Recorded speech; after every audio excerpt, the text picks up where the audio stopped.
Hi Harvest Peeps, my name is Candi Johnson for the ones of you that don't know me. So I just kind of want to share a little bit of my story with you. I was 12 years old at a VBS, and all my girlfriends and I, we went down and we did the John 3:16 prayer. And at the time I thought, wow, life must be really great, to serve this Jesus that I really didn't know about because I didn't come from a Christian home. And I remember going home and nothing changed. I didn't change. My attitude didn't change. The way I was didn't change.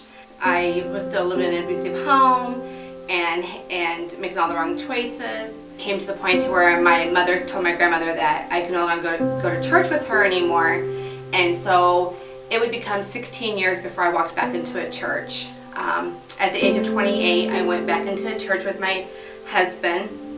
And that was just to make him happy, and cause I really thought there's no such thing as a Jesus or a God, because my life didn't change and I was in an abusive marriage and just following his way and his will.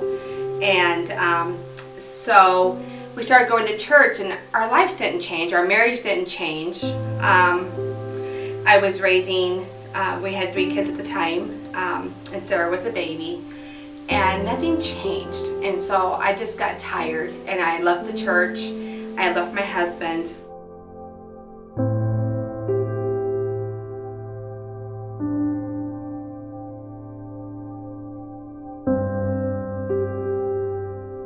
Honestly look back and think I must have been pleasing man all these years and never really pleasing Jesus. I just finally said I'm done.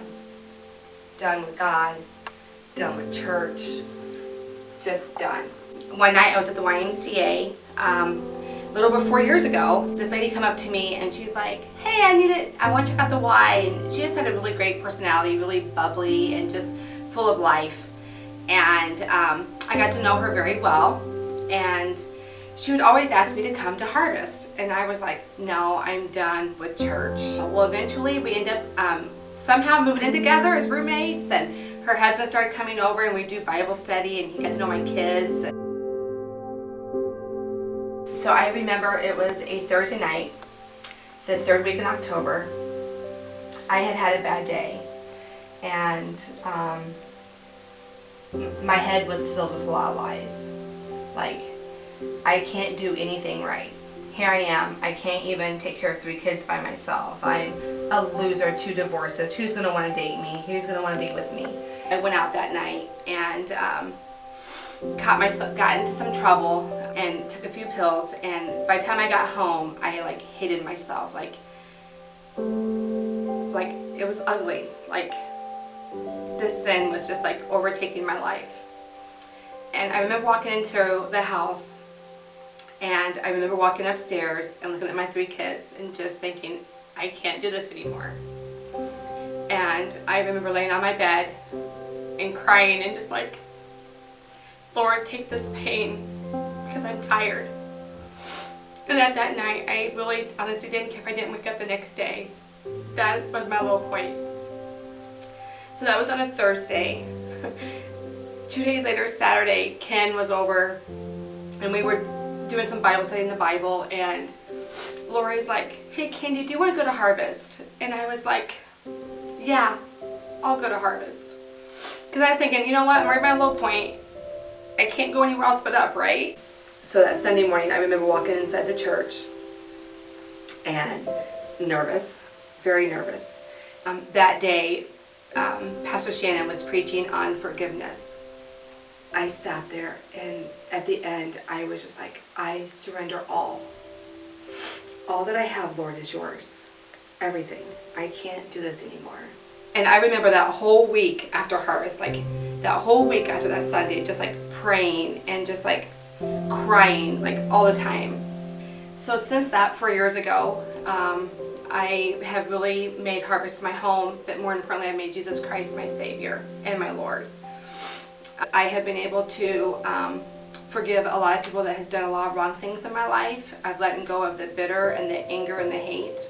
I am no longer taking any form of Vicodin or any kind of pill whatsoever to calm my nerves or to self-medicate myself. And that is nothing I've done by myself. It is nothing that Pastor Shannon's done or Harvest has done.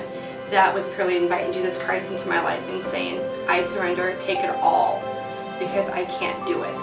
Since that day, I started serving in the nursery and meeting lots of friends here and going to small group. Can we just say how cool is Norman Terry Fogarty's small group? It was funny, in a small group meeting one night, we were talking about children's director. And I thought, yeah, they need someone young, someone married, someone that has kids. And I'm just this old lady. And Hope Teal, which became one of my closest friends, her and Harold, they're just amazing. I love them. Hope goes, well, Candi can do it.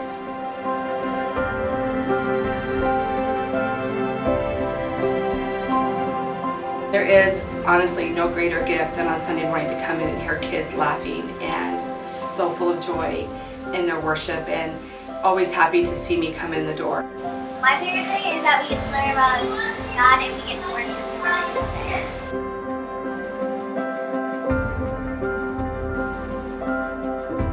Learning about God. I love every aspect of my life. I love serving Jesus Christ first, and then I love serving my family and my church family and my church. This year I've been working at the Elwood Middle School and Special Education Department. That job has truly opened the doors for me to share what Jesus has done in my life, not only with the children there, but with the adults. One of my 6th graders sent me a letter, and she was just thanking me for being there for when she's down, for making her laugh when she wants to cry. And she said her letter, she had quoted Philippians. And I was reading this letter, and I got to the very end, and I seen this memory verse. And she said, at the very end when she signed it, she said, because you are who you are. And then she signed her name. And when I read that, I think back of where I was and where I am today. And I am just so thankful. And if there's one thing that you can take away from this, is if you have a friend or a family member that you want to ask to come to church, and they've told you no 1,000 times, keep asking. Because if it wasn't for Lori asking me to keep coming to Harvest, I don't know where my life would be today. So as I serve Jesus every day, I am thankful He puts my feet on the floor. I'm thankful He takes that sunrise and brings it up. And I am just so thankful to all of you for your support over the last 4 years. And that is my story.